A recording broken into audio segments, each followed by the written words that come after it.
Bonsoir, mesdames, mesdemoiselles et messieurs, et bienvenue à Il est assis sous l'arbre, un rendez-vous hebdomadaire que je vous propose. Chers amis, je vous propose ce rendez-vous pour qu'on puisse discuter sous l'arbre. Il y a tout sous l'arbre. Il y a les instruments, il y a du vin pour ceux qui veulent boire, il y a de l'eau. Mes sœurs, nous allons commencer une nouvelle lutte. J'invite à ce rendez-vous tout le monde entier, l'humanité, l'Afrique, le Cameroun, le Congo, le Gabon et tous les pays. J'aimerais qu'on se retrouve une fois par semaine, comme ça, pour se raconter des histoires.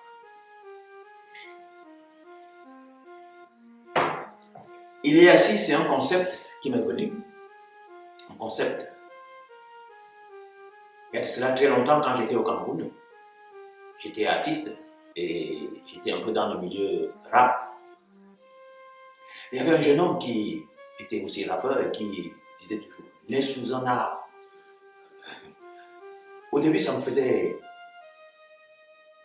rire, mais à un moment, ça m'a fait réfléchir parce que né sous un arbre, il y a certains de mes grands-parents qui sont nés sous un arbre. Et ça me hante depuis un certain moment. Quelques années après, pendant que j'étais en Europe, dans la ville d'Amiens, j'ai rencontré le même jeune homme là-bas.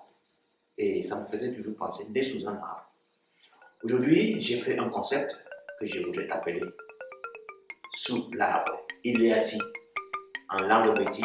Il est assis en boulot. Il est ici sous l'arbre.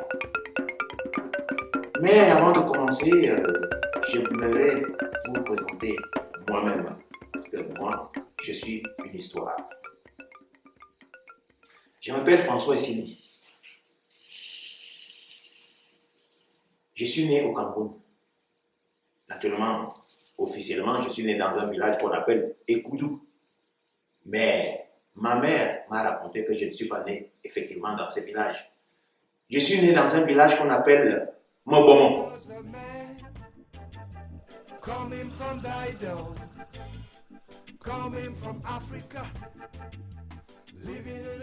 Mobomo, c'est un village qui est à une cinquantaine, 30 ou 40 km d'Ekoudou.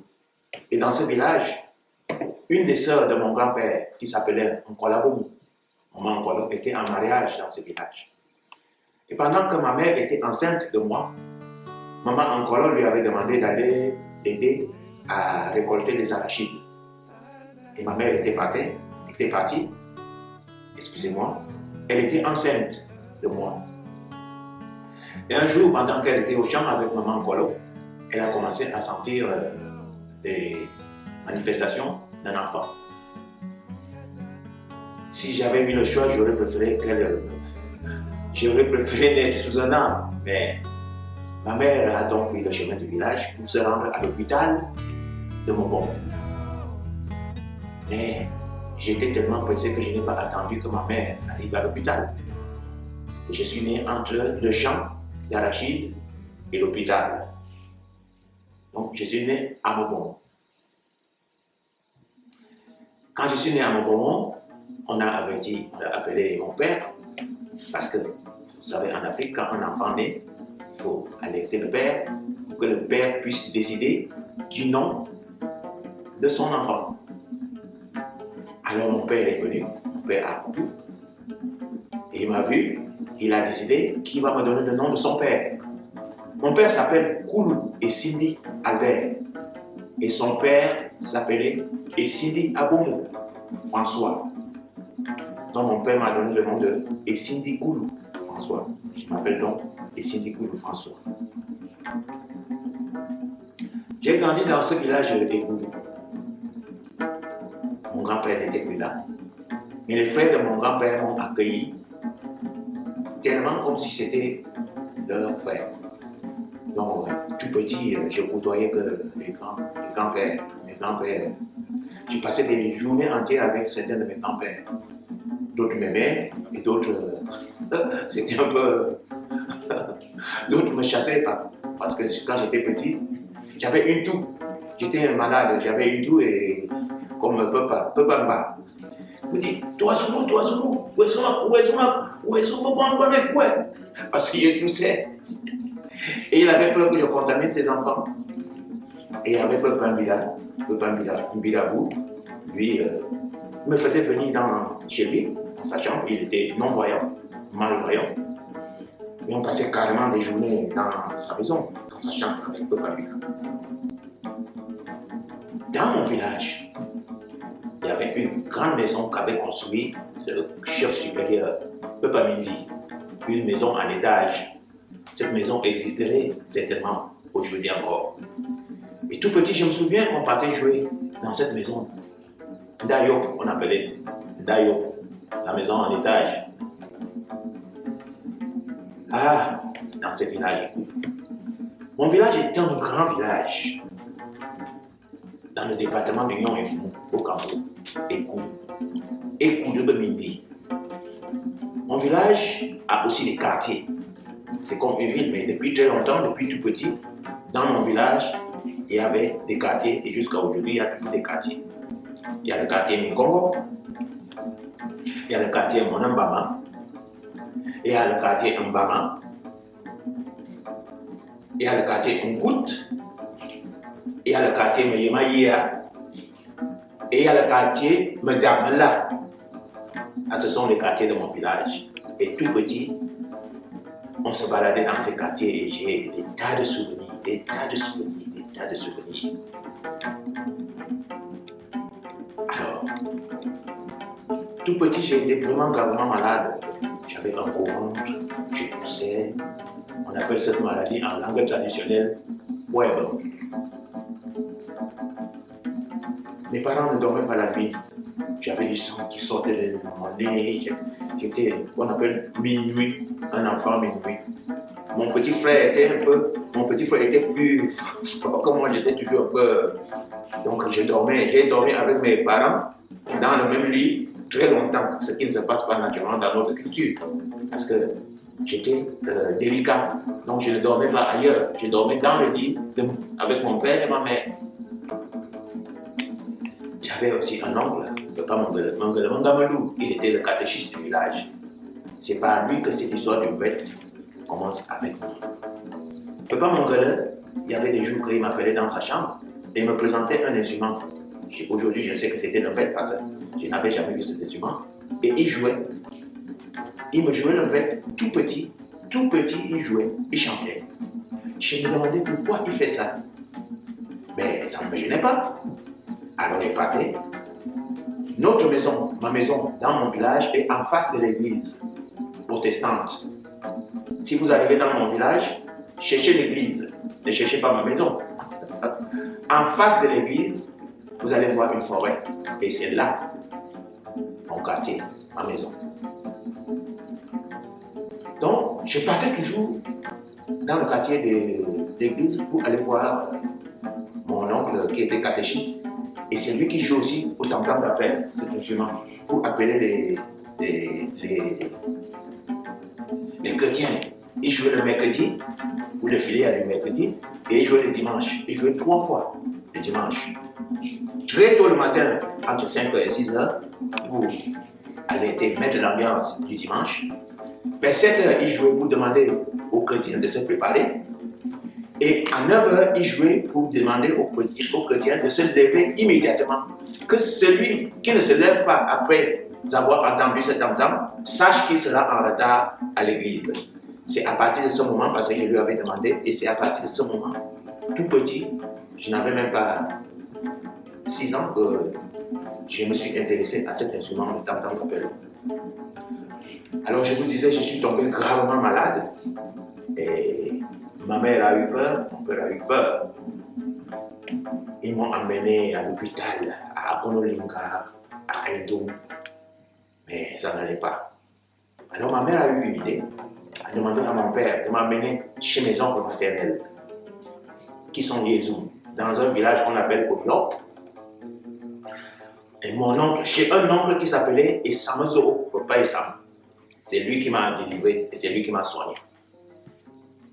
Et quand je suis arrivé dans ce village, c'était la première fois que j'arrivais dans le village où est née ma mère. Et c'était la première fois que je voyais le frère de ma mère et le père de ma mère.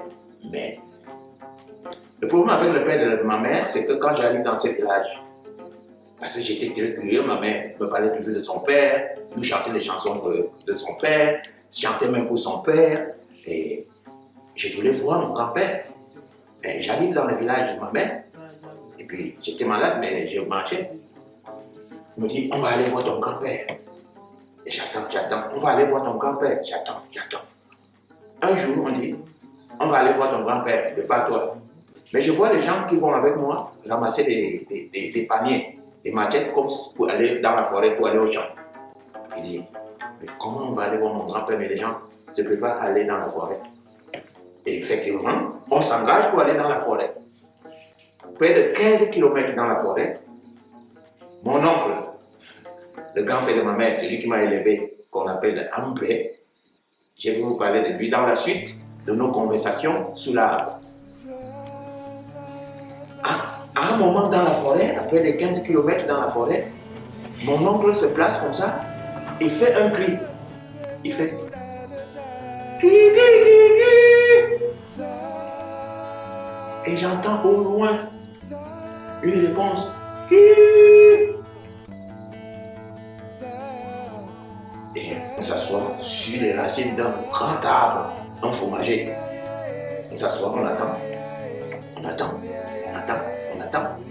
À un moment, on voit un vieillard qui arrive. Vraiment, c'était mon grand-père. Mon grand-père vivait dans la forêt.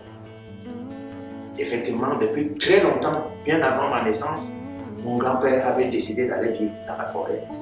Après avoir bien sûr eu ma mère et mon oncle maternel.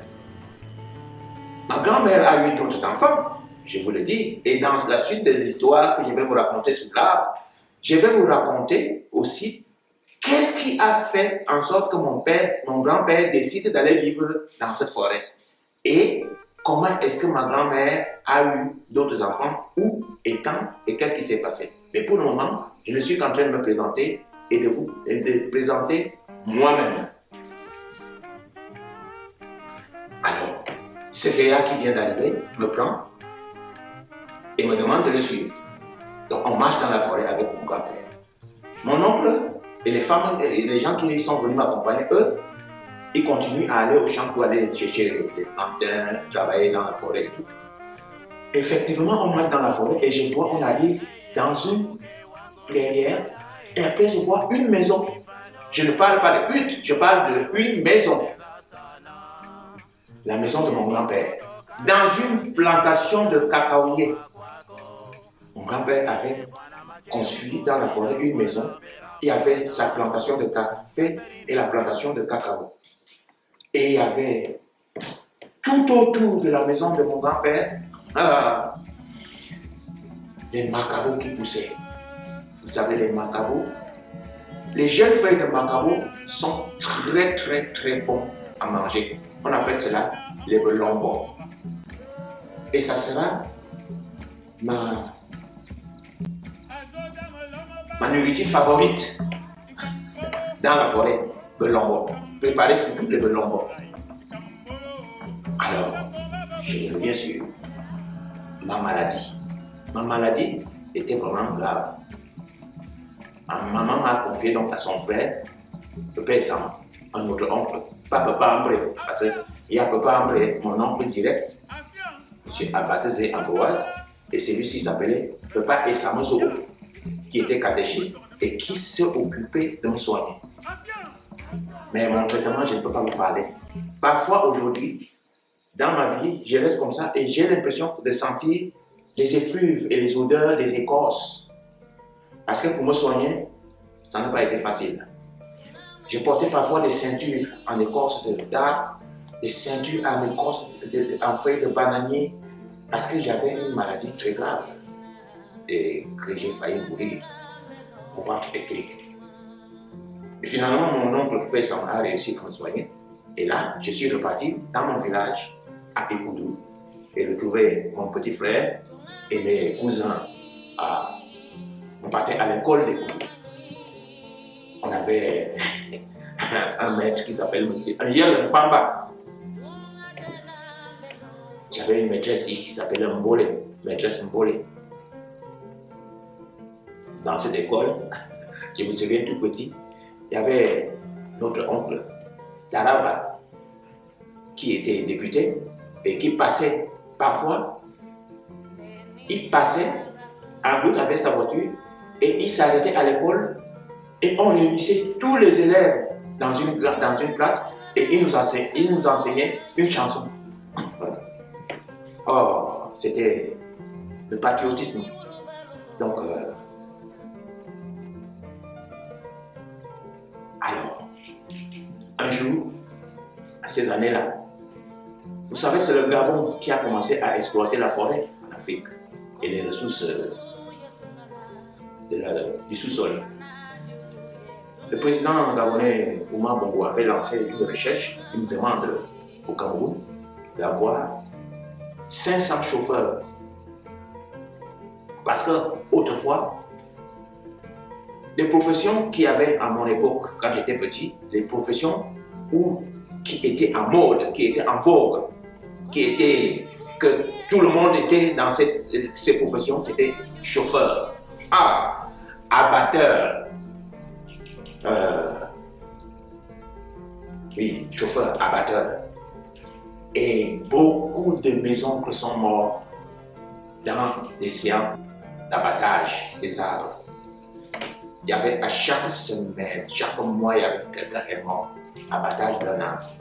Accident de circulation. Et mon père était chauffeur. Donc, j'ai passé Mon père a fait des accidents, mais Dieu est grand et les ancêtres sont là. Il n'est pas mort par accident au Gabon. Dans cette sélection de chauffeurs, 500 chauffeurs qui devaient aller au Gabon, il y avait le nom de mon père. Donc, mon père devait quitter le Cameroun, officiellement, pour aller travailler vers le Gabon. Donc, il fallait qu'il aille d'abord seul. Il est parti et il nous a laissés avec notre mère, mon petit frère et moi, en ce travail. On n'était que deux. Ah oui, on n'était que deux enfants de mes parents. Mais à l'heure actuelle, on est à 9. Vous comprenez? L'histoire sera longue parce que...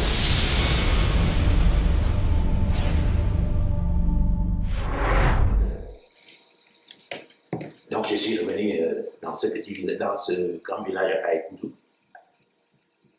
Maintenant mon père est parti au Gabon, on est resté avec notre mère. Oh. Tout petit, j'étais devenu le monsieur de la maison. À cet âge-là.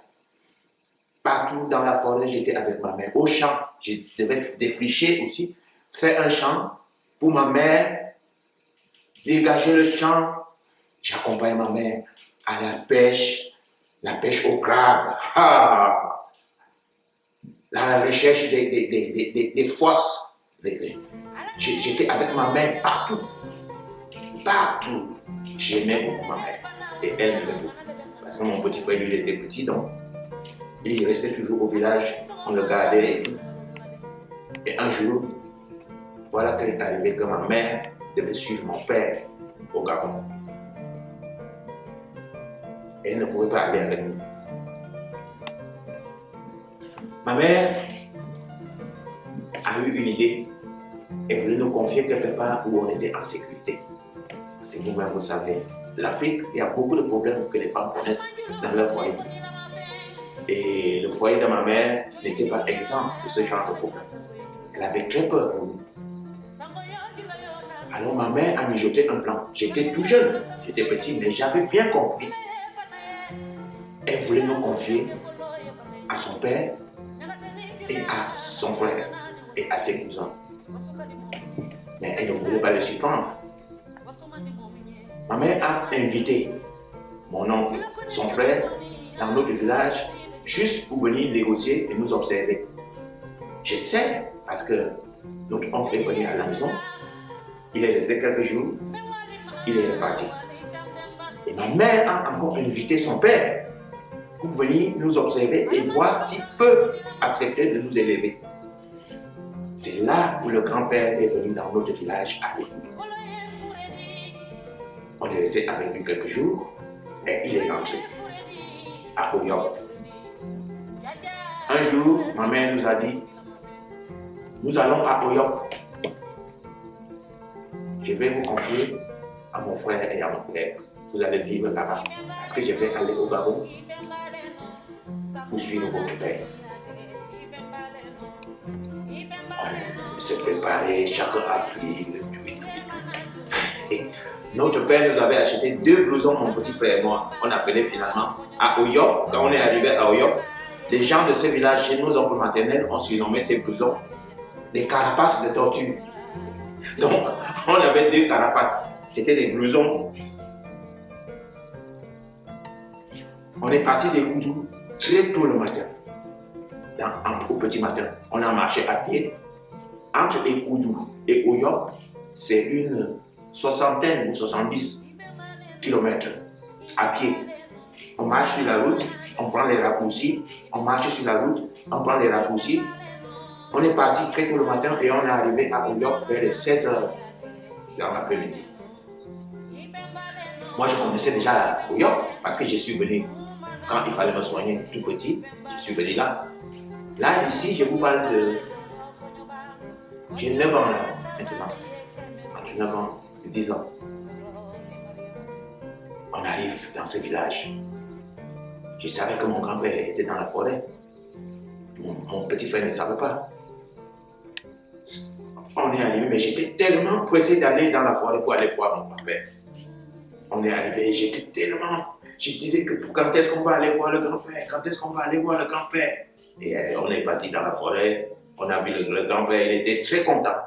Il faisait le vin de palme, et il faisait les troncs de vin, il tendait les pièges, il pêchait dans une petite rivière ou alors dans la grande rivière. On est arrivé, on était dans ce village, bien accueilli par nos oncles.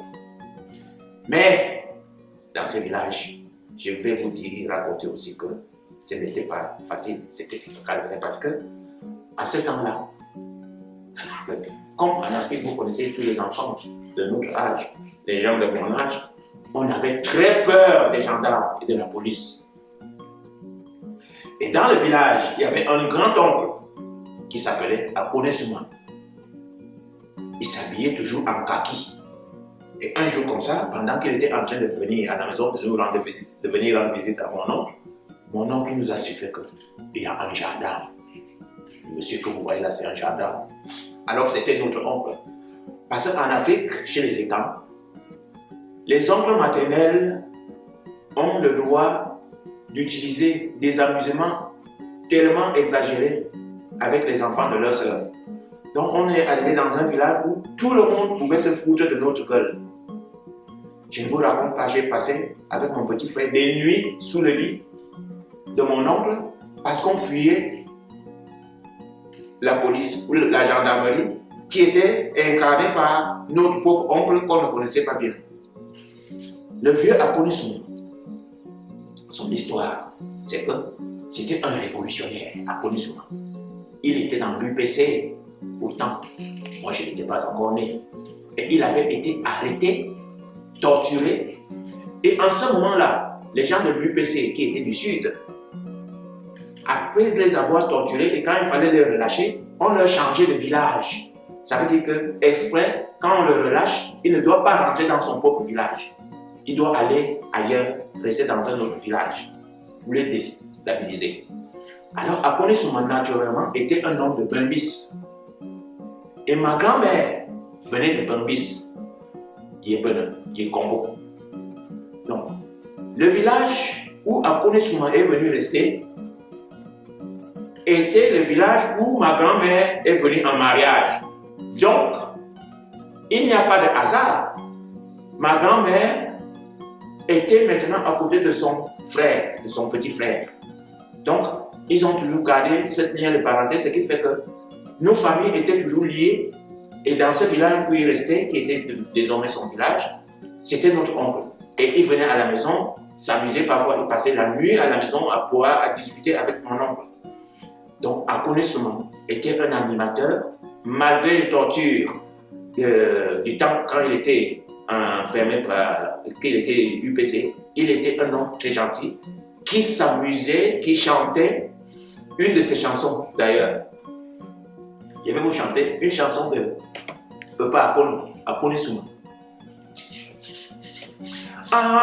Bébé quoi, Apone Souma ngajo biana, animi yena fia wonde toi, si jamais vous me tourez pingati. Bébé quoi, Apone Souma ngajo biana, animi yena fia wonde di, mi to vous me tourez pingati. Bébé quoi, Apone Souma ngajo biana, animi yena fia wonde toi, mi to vous me tourez pingati. Donc, c'était comme ça, mes amis, mes frères. Il y a ici, c'est un rendez-vous hebdomadaire pour l'humanité, pour les Africains de l'Est, de l'Ouest, du Nord, du Sud et du Centre, pour les instruments du monde. Ici, il y a l'Angoni, il y a le tam-tam d'appel. Il y aura d'autres instruments qui vont s'ajouter au fur et à mesure que nous allons nous asseoir sous cette table.